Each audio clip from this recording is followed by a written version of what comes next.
Hi, this is Harold Bell, and this is the Legends of Inside Sports and the Way We Were. In a few minutes, we're going to be traveling out to Arkansas to talk to an old friend of mine, talk show host Larry Hicks. We're going to be talking about some things like um my latest accomplishment, really, getting Muhammad Ali interview on screen at the Miracle Theater on Capitol Hill, and many, many more subjects. So don't go away. You hang tough, and Larry will be coming right to us in a few minutes. But in the meantime, I want to thank my man Dick Smith, of course, comedians Sylvia Traymore and Chris Thomas for holding down the program on June. Yeah. Okay. All right.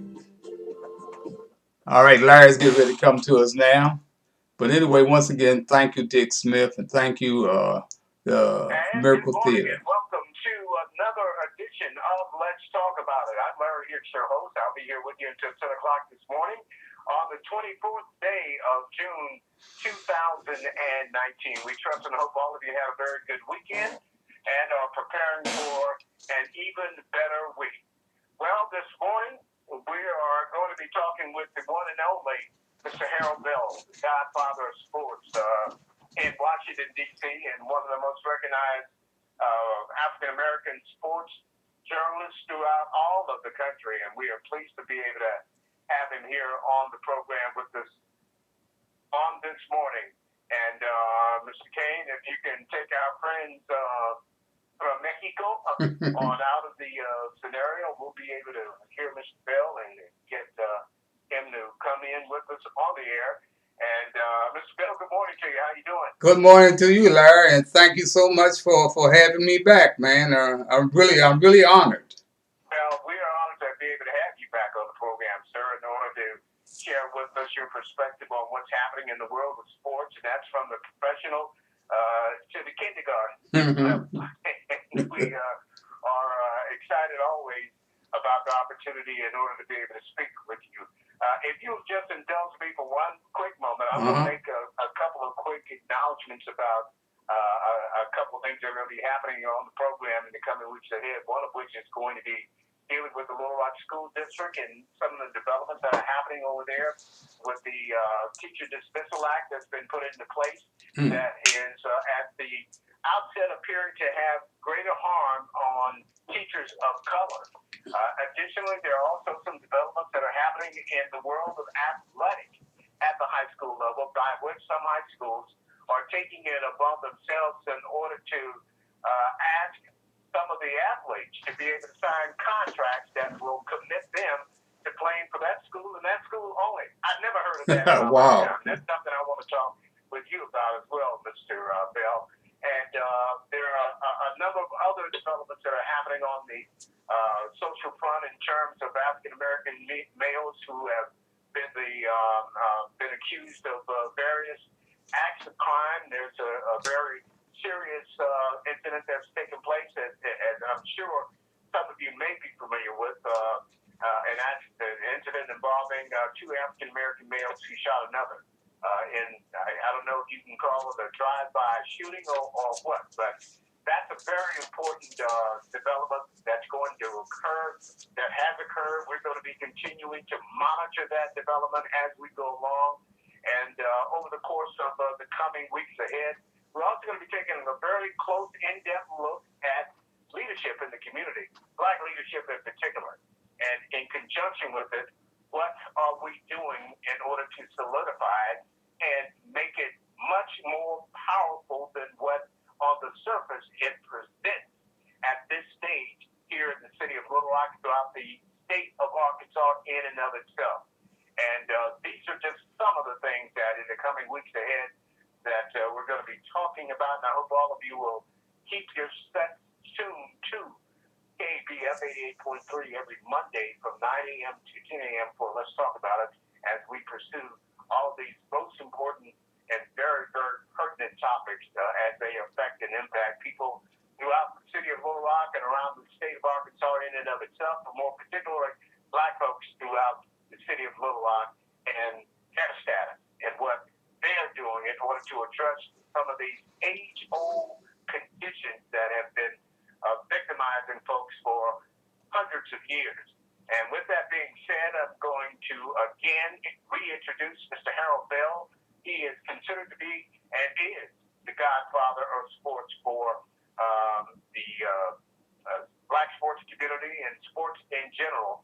And he is out of Washington, D.C. Mr. Bell has been a stable figure and a prominent person who many personalities and politicians have referred to and called upon over the last 50 years or more about not only his prowess in sports, but his involvement in the community of Washington, D.C. Because guess what, folks? The same issues that are happening in Washington, D.C. are happening in Little Rock, Arkansas. There is no variation. And Mr. Kane brought to my attention this morning as he and I were talking about a few things, and he said, you know what, Larry? As far as black folks are concerned, from generation to generation, the issues are all the same. And Mr. Bell, what are your thoughts in regard to that? Well, do you agree with that? I agree with Mr. Kane. There's no doubt about it. You know, I was just thinking about my great one-on-one interview with Muhammad Ali. And, you know, it was such a fantastic interview because there were only 2 minutes of sports that we talked about boxing in that interview. We talked about the game called life. And those same issues that Muhammad Ali talked about and spoke on 45 years ago are still relevant today in our community. So Mr. Kane hit it right on the head, man. We in a war, man. Black folks are in a war, and I don't know if we realize it or not.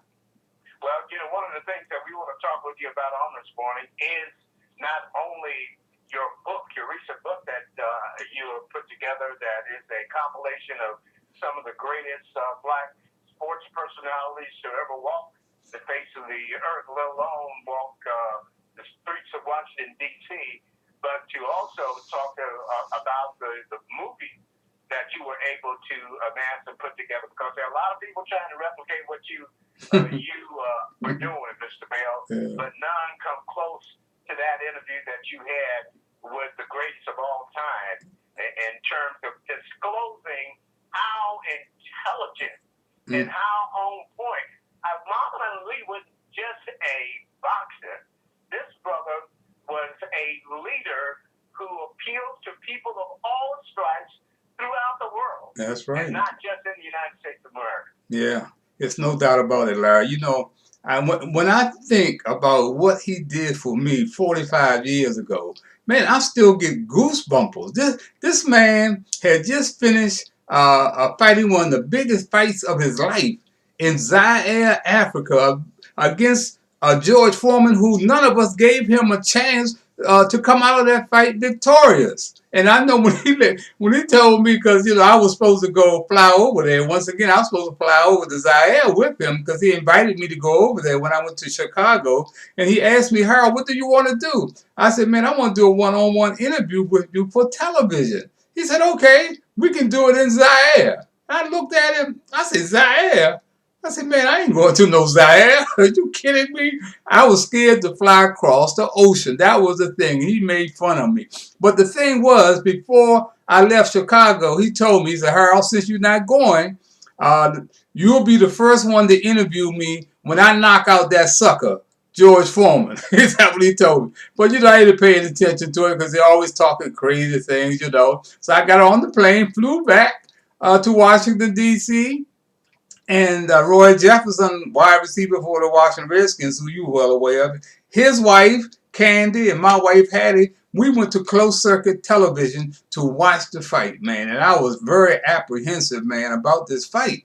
And so, man, in the 8th round, he stunned not only me, he stunned the world. He knocked out Big George Foreman in the 8th round, man. I mean, I went crazy in the theater, man.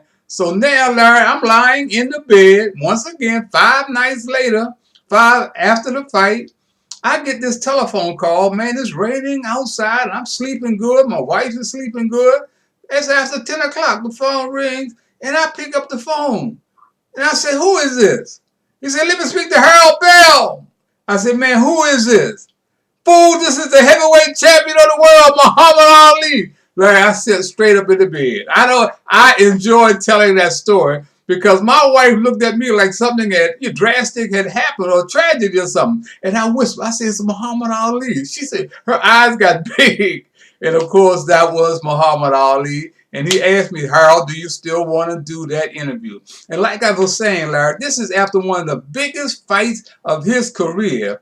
He gets back into New York. He don't call Oprah Winfrey. He don't call Ed Bradley. He don't call Brian Gumble. He don't call Howard Cosell. He called Harold Bell. I was a nobody trying to be somebody, and he calls me, man. So, man, when you think about an act like that, this guy's all beat up. He's still, trying to get his act together, and he calls me, Larry. And those same things that we talked about in that interview about youth gangs, drugs, the whole 9 yards, man, are still relevant today, Larry.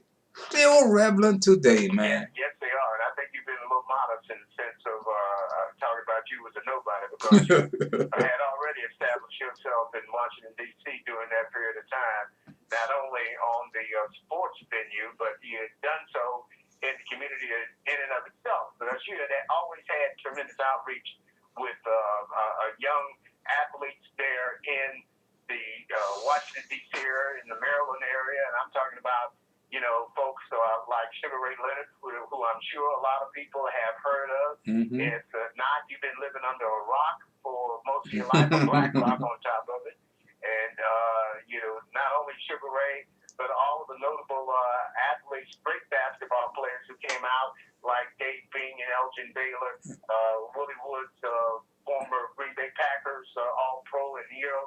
I mean, it's just a plethora of black athletes you made contact with, all of whom you make reference to in your book that you put together. So talk a little bit about what motivated you in order to want to, first of all, compile that information and share it with the general public. Well, Larry, and you hit it on the head because you were here in Washington, D.C.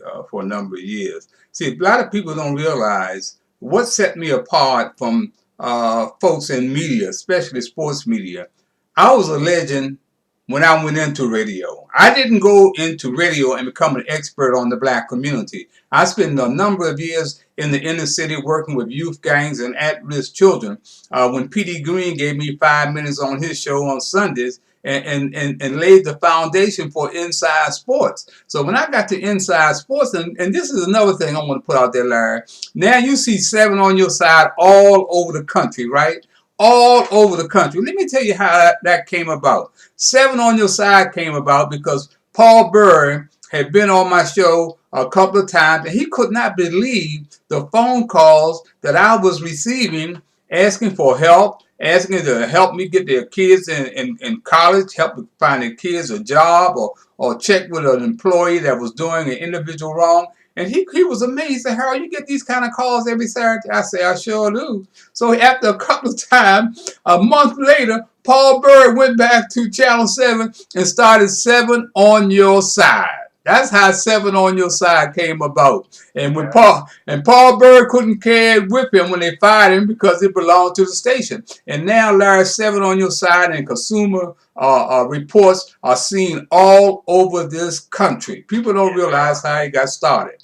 Yes, they are. Yeah, Larry, let me go back to this other thing about, my venture into a sports talk radio and how I became such a success. It started in the community. See, I was the first one in sports talk radio to bring professional athletes out into the community. It started with Dave Bing in 1967, 67, because we had a shooting at Spingarn, and Dave was playing in the NBA All-Star game in Baltimore his rookie year.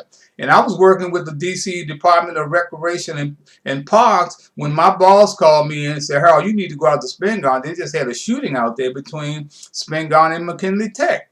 He said, that's your area. So I went out there, man, and I didn't know what to do, man. Gun violence, and these kids were talking about taking revenge. So it hit me, man. I went over to Sporty's a restaurant. I got me a hot dog, and I sat outside and started thinking. It hit me that Dave Bing was in Baltimore playing in the NBA All-Star game. He was an All-American basketball player at Spingarn High School. So I said, man, I'm going to Baltimore in the morning, man. I'm gonna camp out in front of the arena over there, and that's what I did.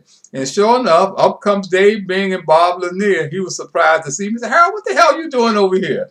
So I said, I came to catch up with you, man. I need for you to come to Spingarn after the All-Star game. The game was being played on Sunday, and I need you to meet me at Spingarn. I need you to talk to these kids, man. He said, okay, I'll be there.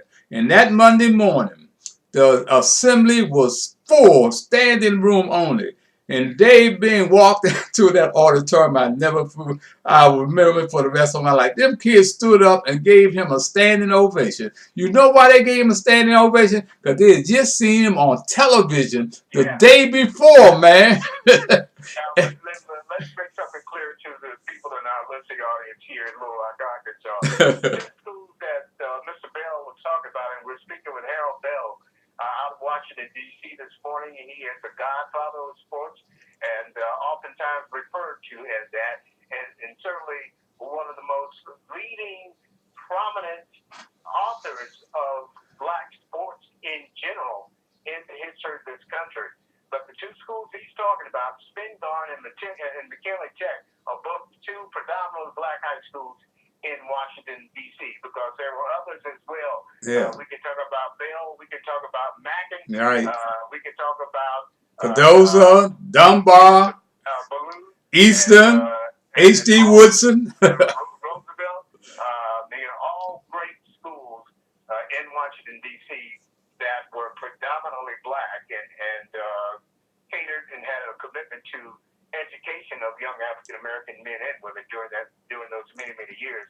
So which you also referenced in your book, and you talk about that collection of schools that produced an incredible number of great athletes that came out of them. Yeah, that's right, man. Spingarn and Armstrong are when it comes to the premier public schools in America. When it comes to athletes coming out of there and making the NBA and NFL Hall of Fame. Out of Spingarn, we got two athletes.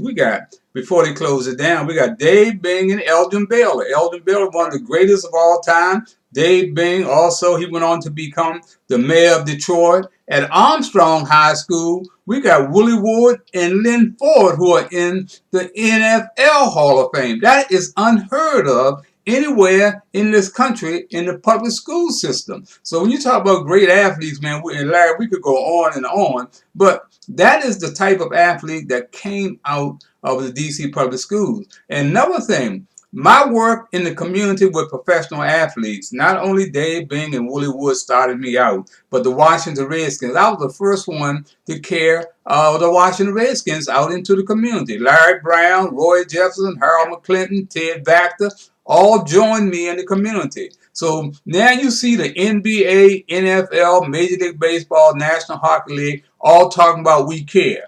They followed me in the community. They followed me. That's standard. You absolutely did. I remember meeting Ted Factor when I was there. I met Ted's son, Corey. Right. Who also was an excellent football player in his own right. That's right. For many, many years. I had an opportunity to be able to sit and chat with many of the great black athletes over that period of time. And I met Sugar Ray when I was in Atlantic City. And had an opportunity to be able to talk with him and his growing up in Maryland. And Palmer Park and all those major areas that some folks say, who are they talking about? It's Black History, y'all. Let me just put it to you just like that. And it's Chocolate City. Larry, you know what, Larry? Sir, go ahead. Larry, it's so fascinating when you stop to think about Larry. The folks that came through inside sports and kids in trouble before their 15 minutes of fame. John Thompson. I gave him 5 minutes on inside sports when he couldn't win a game. He became the first black coach to win an NCAA basketball title. That's right. You got Sugar Ray Leonard. Sugar Ray Leonard didn't have two pennies to rub together when I took him under my wing and became his mentor after the 1976 Olympics. He went on to become the first professional boxer to earn $100 million. And we're talking about James Brown on CBS came through Inside Sports. We're talking about Michael Wilbon on ESPN came through Inside Sports. We're talking about Kathy Hughes of Urban Radio 1 and TV 1 came through Inside Sports with Little Alfred. You understand? And it go Doug Williams came through Inside Sports when he came to Washington before he could win a Super Bowl. He came through Harold Bell. I got Jim Brown out of jail. Hit a big time Jim Brown when he was locked up. He had his wife Monique call me. I went on Geraldo and defended Don King when they were calling him a murderer and a thug. Now, as I talk about these people, these same people never came back and did anything for kids in trouble or Inside Sports. And that's unbelievable. And you say, Harold, well, what's the problem? Well, the problem is, we always, once we get $2 and get a name, we think we better than anybody else. That's what's happening in my community that I can speak on personally when I talk about the Sugar Ray Leonards and the John Thompson, the Kathy Hughes, and the James Brown. I can speak on a person. It's not he say, she say. You understand? And that credibility was earned, man, because I refused to kiss down to these brothers and sisters that I knew who didn't have anything. But now they become famous and everything, and they turn their nose up, and they got a lot of skeletons in the closet, and they know I know where all the skeletons are, so it really leave me alone. But man, let's ask this question then. How do you go about trying to change that dynamic? Because that dynamic, unfortunately, is something that appears to be endemic in society in and of itself, and certainly in the black community, because there are folks who come from lesser means, and then they have the great opportunity through their own initiative and oftentimes their own grit and determination to become successful. But there's no, for whatever reason, and that's why folks like you and folks like me and others are always having the opportunity to be behind a microphone and ask those hard questions.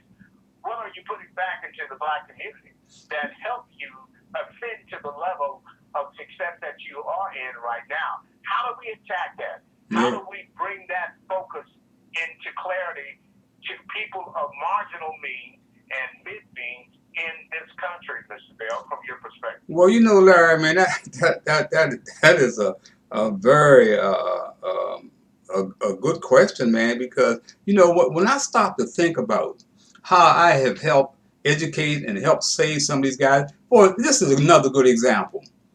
Adrian Dantley, you know who Adrian Dantley is. Absolutely. Went on to become one of the greatest players ever in the NBA. Went on to finally be elected to the Hall of Fame. Well, I used to have Adrian, come out and participate in my community programs. He was always a very quiet guy, but he'd come out and participate. And then he went on to become an NBA player.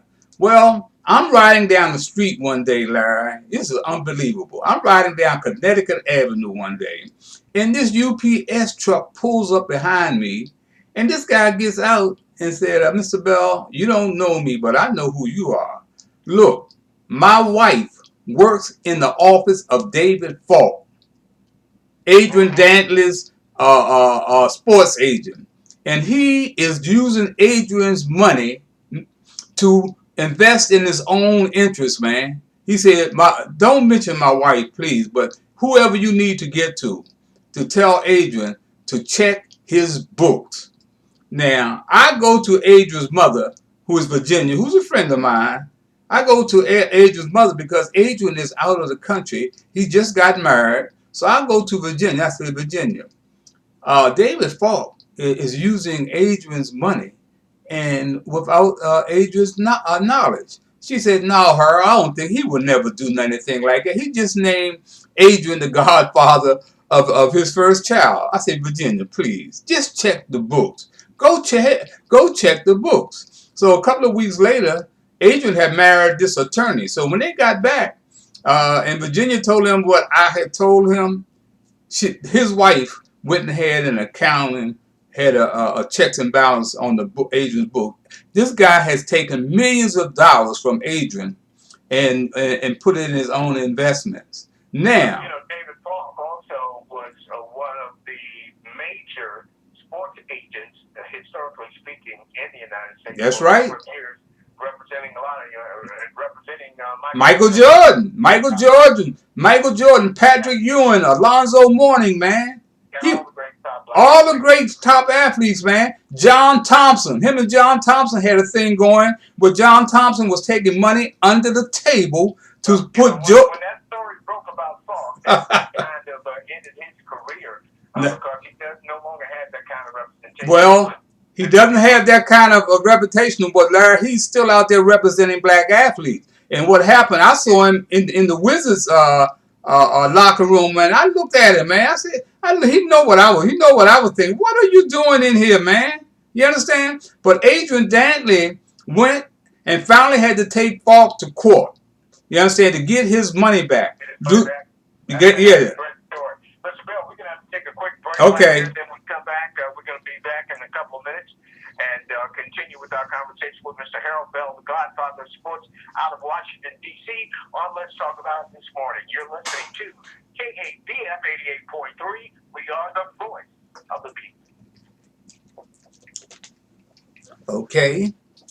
We're talking to my man Larry Hicks, and of course Arkansas radio talk show host, and we're talking about numerous of things that are going on in our community where we're falling behind.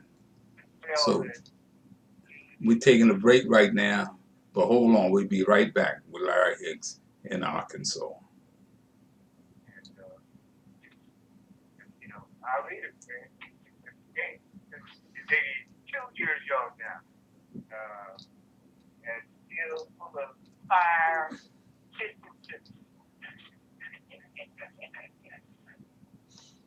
Once again, I want to thank Juliet Maine of the Miracle Theater. I want to thank Ernest Globe, I'm sorry, of the Southeast Dream Center for helping me pull off that great event with Muhammad Ali, which was just a teaser, but fantastic, man. My editors, Don Baker and Larry Long,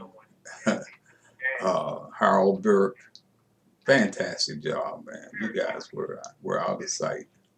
And the Ali family, I want to thank you for participating. We had them come from Louisville, Kentucky. I had them come from Charlottesville, Virginia.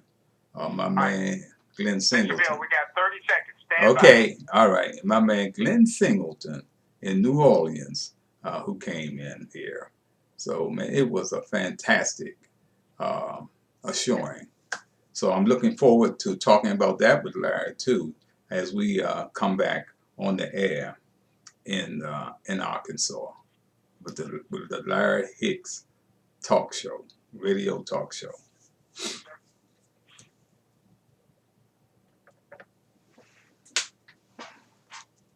And we're back in our studio as we continue with Let's Talk About It on this Monday, the 24th day of June 2019.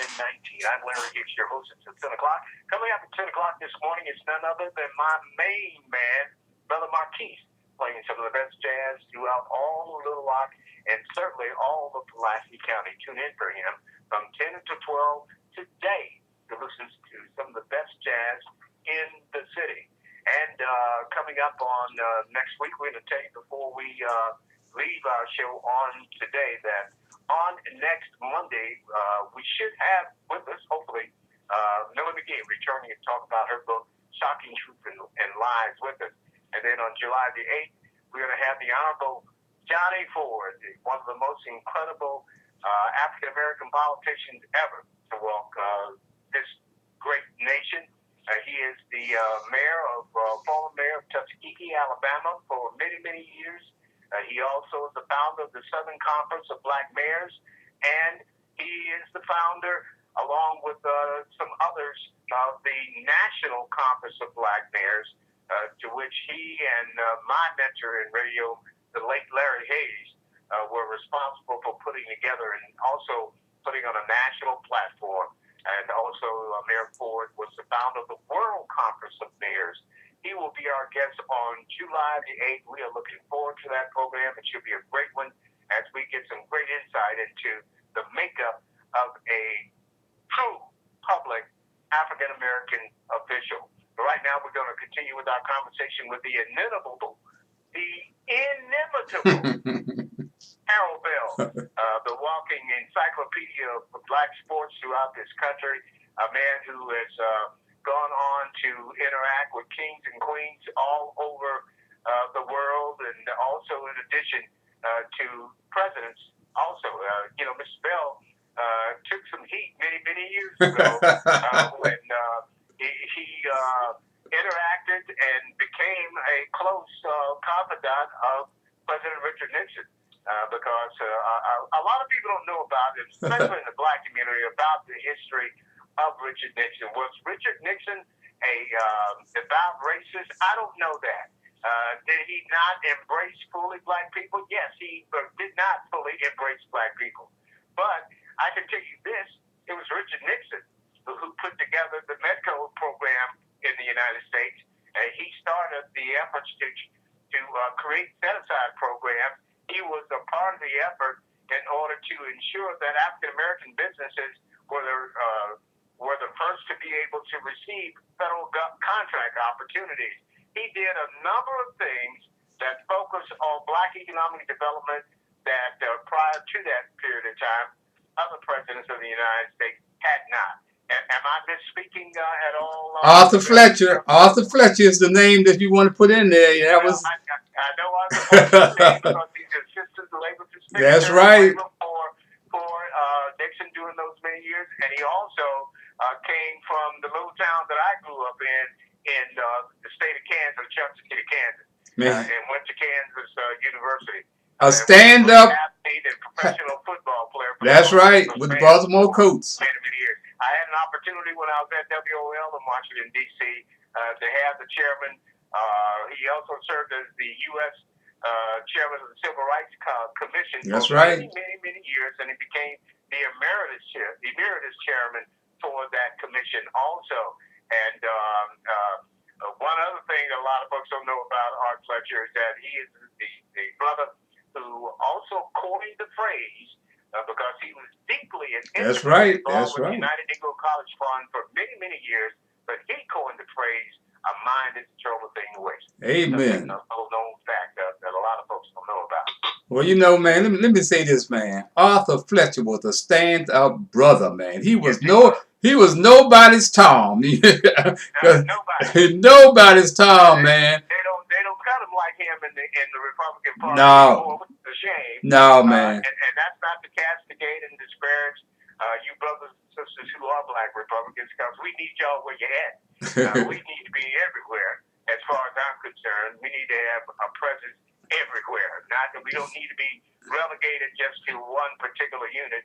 We need to be in all places. We need to be from the Baptist Church to the Catholic Church to all other denominations.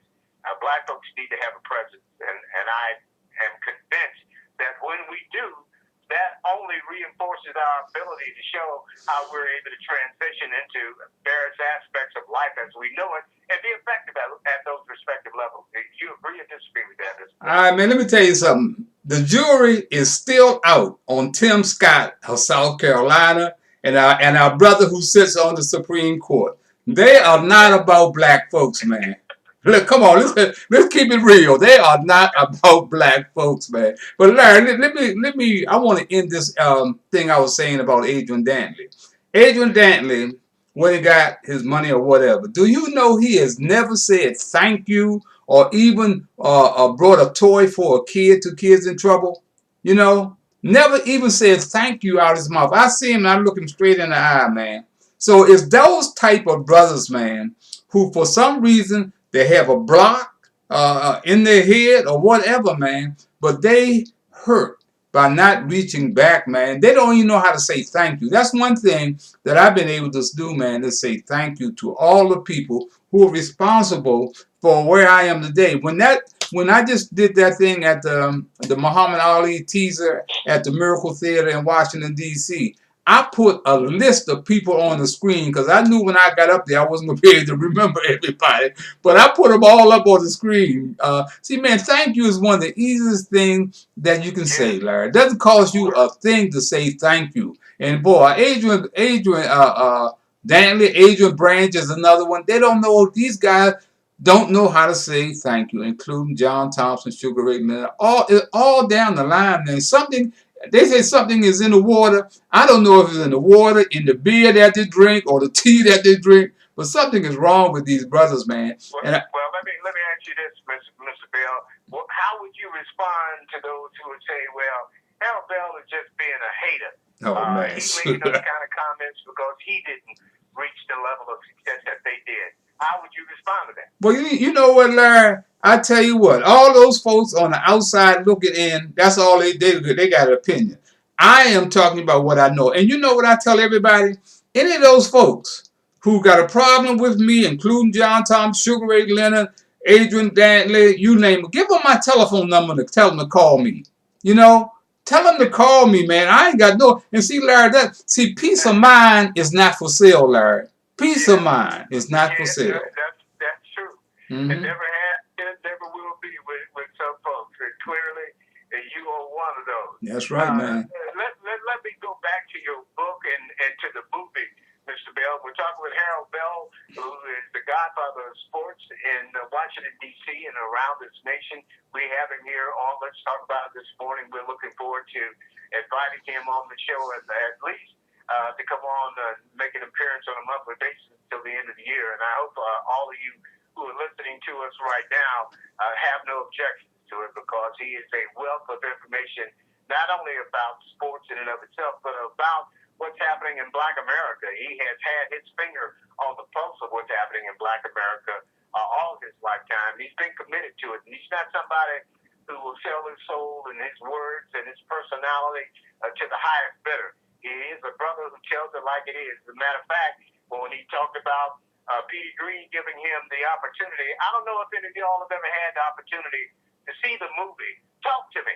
That's about P.T. Green, a noted radio Black personality in Washington, D.C., on the radio station that I work for in Washington, D.C. As a matter of fact, I was on at the same time slot that he was on for many, many years in Washington, D.C. He was an incredible brother, and somebody finally had the good sense to be able to tell his story from the experiences that he had in Washington, D.C. And when this brother finally passed on, you know, he had literally thousands and thousands of people who came to his homegoing when he passed away. But he was a personality that just told it like it was and is, and that's how Harold Bell has conducted his life throughout the time that he has. Good Lord has continued to bless him to be here with us on today, and we're grateful that he's here on the show with us today. Mr. Bell, you got the floor here. Well, you know, Larry, one of the biggest problems going on in our community today, and it's nothing new, man. And I don't understand, man, what we're thinking about. See, a lot of folks are always asking me, Larry, Harold, what is wrong with our children? Now, I done spend 1965, I started working with the United Planning Organization, and I was hired by Jim Banks, who was the CEO. Petey Green got me that job. Mr. Banks hired 3 neighborhood workers for the Cardozo Shore area. And those 3 neighborhood workers is unbelievable. One was Petey Green, one was H. Rap Brown, and the other one was Harold Bell. Unbelievable. So I've been out there for many decades working with young people. And when adults come and ask me, Harold, what is wrong with our children?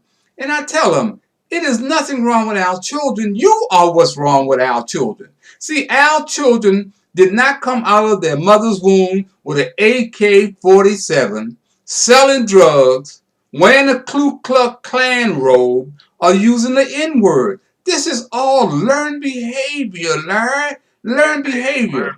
And I that's agree. why, Larry, when I was working in the community, I put my emphasis on elementary school children because that's where you lay the foundation. You catch them early and you teach them early. And that's why today I still am, I didn't get paid, never got paid, but the spiritual rewards that my wife and I are receiving, she was a former school teacher, are unlimited, Larry.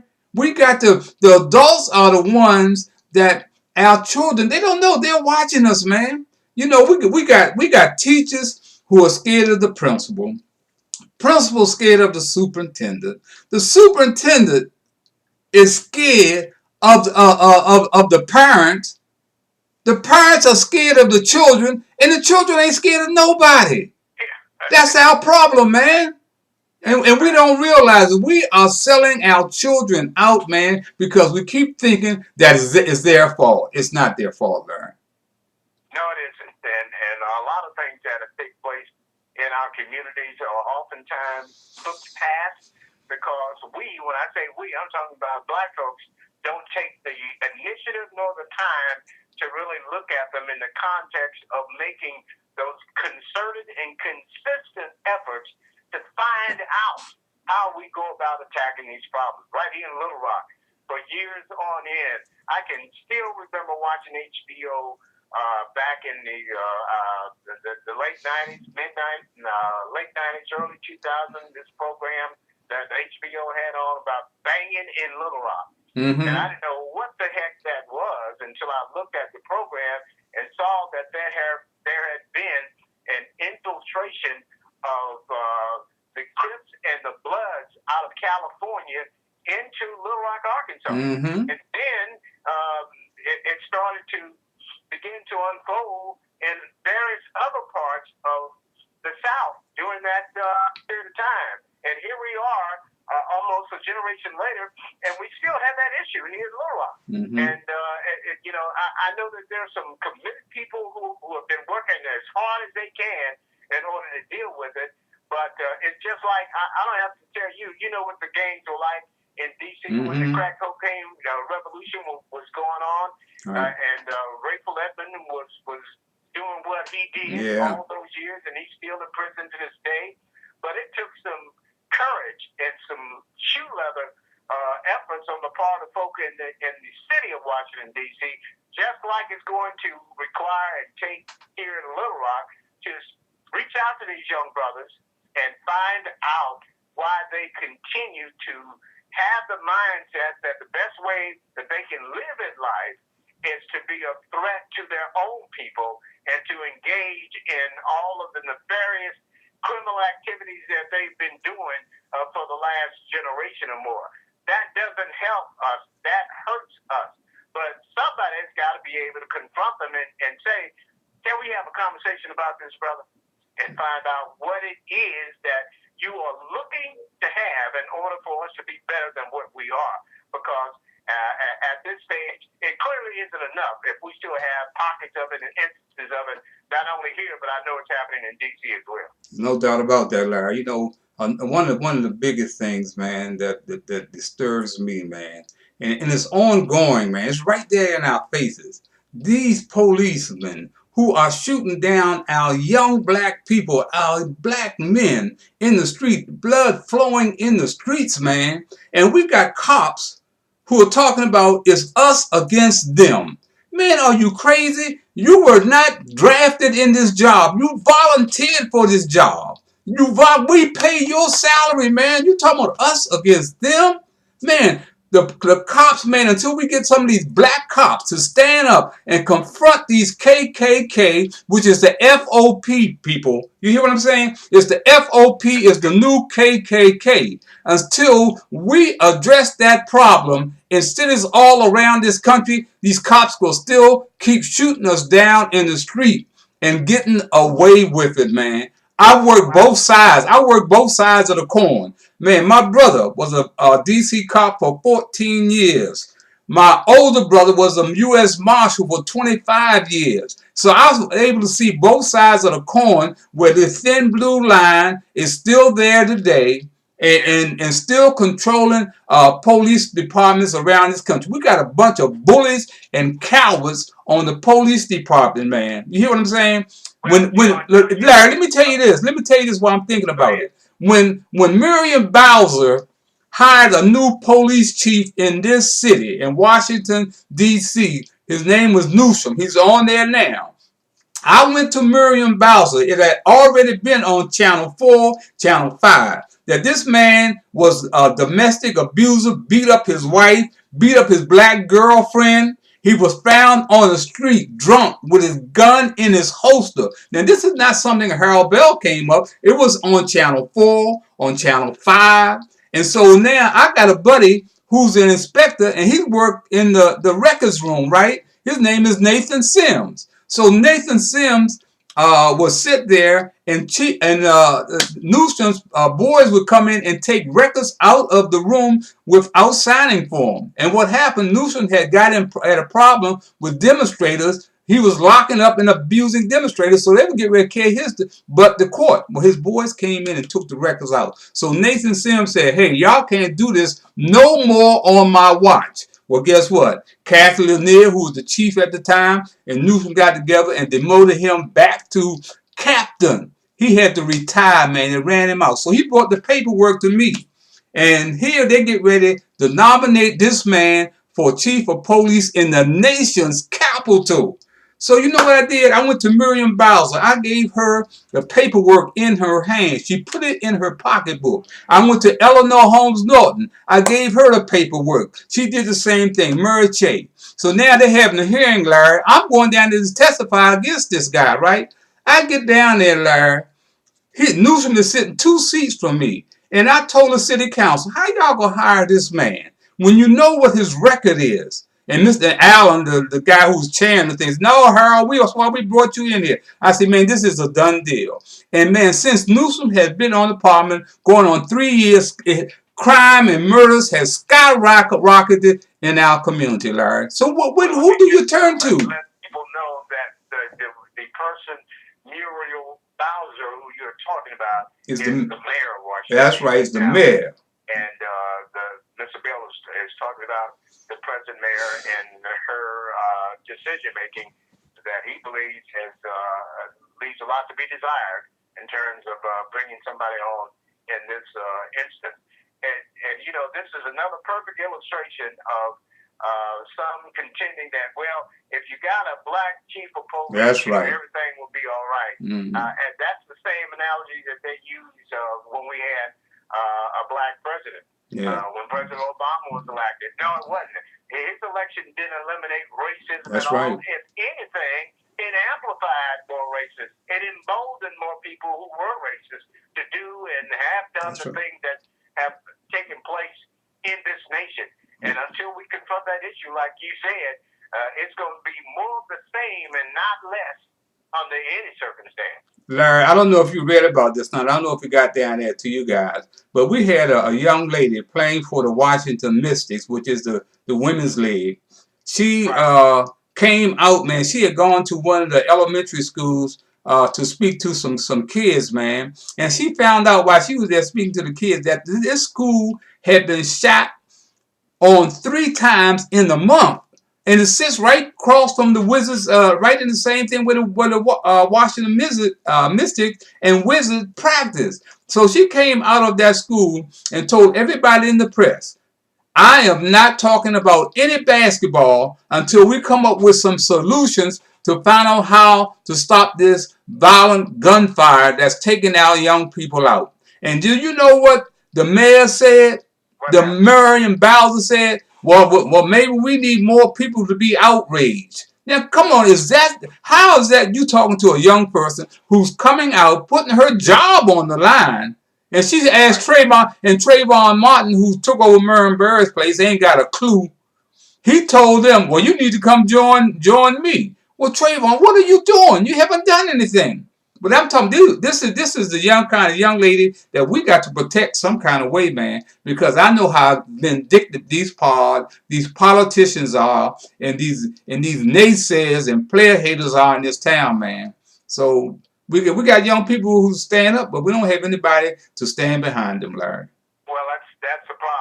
you have people stand up, no one standing behind them, it's hard to fight a battle by yourself. Yeah. That's why it requires all of us, and not just some of us, to be able to confront these age-old systemic problems that have existed in the black community, particularly for years on end. That's and right. Until such time that begins to happen, like I said, we're going to continue to get more, not less of, than what we perceive that ought to happen. Have we had some progress?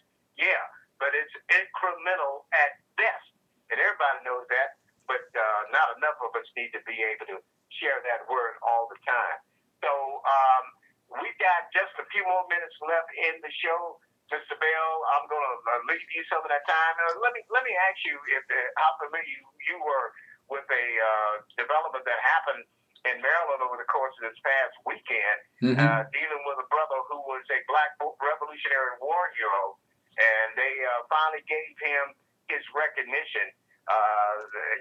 This man lived to be 115 years old. His name was James Robinson. He was born into slavery in Maryland in the mid-18th century, was denied his liberty for most of his life, and he never got the military honors that he earned and that he deserved. He was an Eastern Shore native, and for those of you listening, and this is why it's so important for all of us to know our history. That's the right. Eastern Shore in the state of Maryland is an area where black folks, ex-slaves and slaves, gathered and migrated to for years on end. As a matter of fact, they're still there. I know you have heard of Oyster Bay. Oh, yes. And Oyster Bay is a predominantly black area on the Maryland's Eastern Shore where black folks have gone to recreate and vacation for the last 150, 130 years or more. But Eastern Shore is very important, and this is where James Robinson came from. This brother, not only fought in the Revolutionary War, when he was in his 60s, he fought in the War of 1812. Wow. So had you heard about this story? I mean, this is incredible. Yes, I heard about it. That they did about this brother, that they finally give him his military recognition. Well, Larry, this is a good example of whoever coined the phrase that said that until the lions hire their own PR firm, the glory of the hunt will always go to the hunter, Larry. Al, we don't have any media, Larry. We don't have media. We don't have media. Our media, the black folks in media, man, are jokes. They are really jokes. We just had an incident, and I'm going to leave out with this because this is another good example.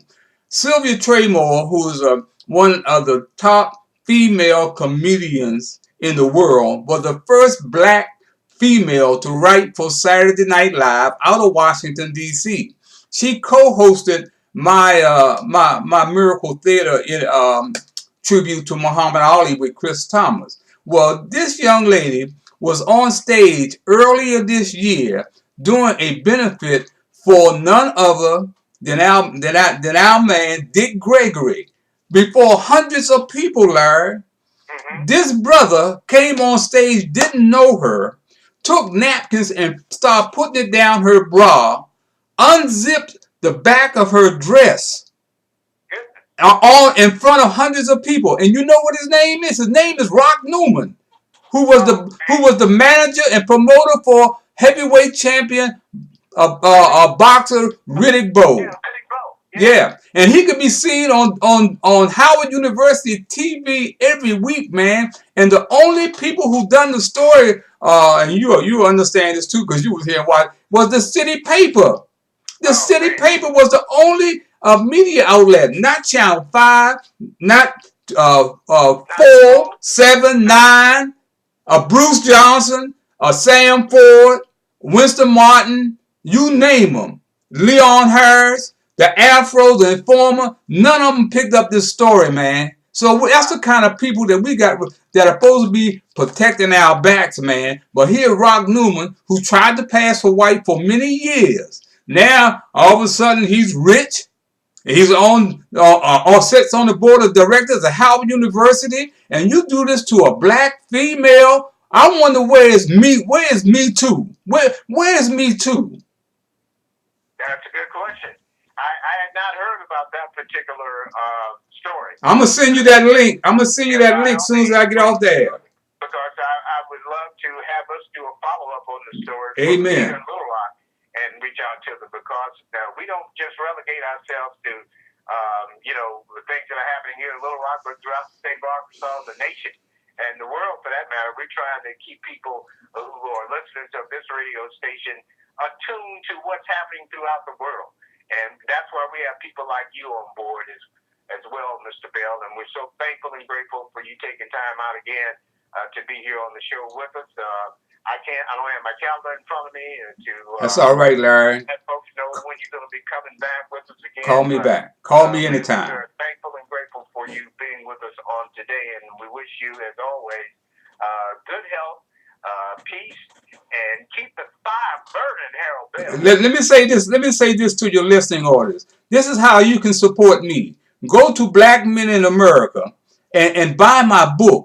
I'm not on. This book is a commemorative anniversary book of the 45th year in the Rumble in the Jungle. Not only do I have books up there, I got T-shirts up there with Muhammad Ali and myself for $20. You go to the Muhammad Ali bookstore and they'll cost you $30. I got the best T-shirt going. Go up there and buy my T-shirts and buy my books and buy my photographs. I'll autograph them and send them to you. That's right, blackmeninamerica.com, and go to book reviews and books and pull up where you can order my book. That will help me because that's the only way I've gotten through this thing nickel and dimes, but I thank God who had my back for me to get this far. And Larry, I want to thank you and this station, man, for having the courage, man, to have me on. To call it like it is, man, because if we don't have stations like this, man, we have nothing. We have nothing. And we're getting closer to it all the time. Thank you so much for coming on with us today, Mr. Bell, and we'll be looking forward to having you back again next month. Okay, Larry. Thank you. Have a great day. All right. All right, that's it. That was my man, of course, Larry Hicks, in, of course, Arkansas, on his talk radio show. And this has been the Legends of Inside Sports and the Way We Were.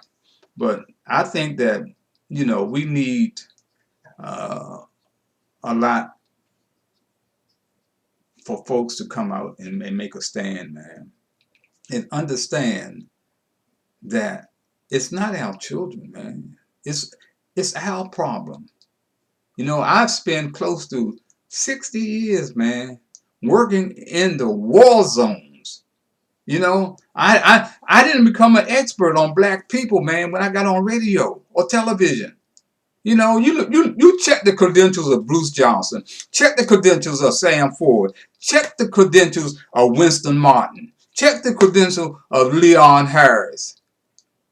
See where they came from, man, and what they done in the community before they became a radio television personality. Cortland Malloy, Kobe King, man. Where are you guys, man? Why our community is being destroyed? Jackie Jones was supposed to be a friend of mine with the National Association of Black Journalists, who Farrakhan called out as a bunch of Uncle Toms. James Brown ain't gonna say nothing. Michael Wilbon ain't gonna say nothing. John Thompson gonna pretend. Stephen A. Smith is nothing but a clown being paid handsomely. I could care less. Man, I've been blessed with good health, man. I'm not supposed to still be here.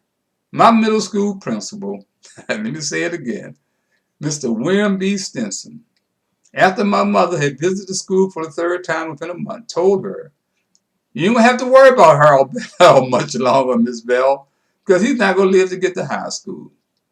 Well, here I am 81 years later.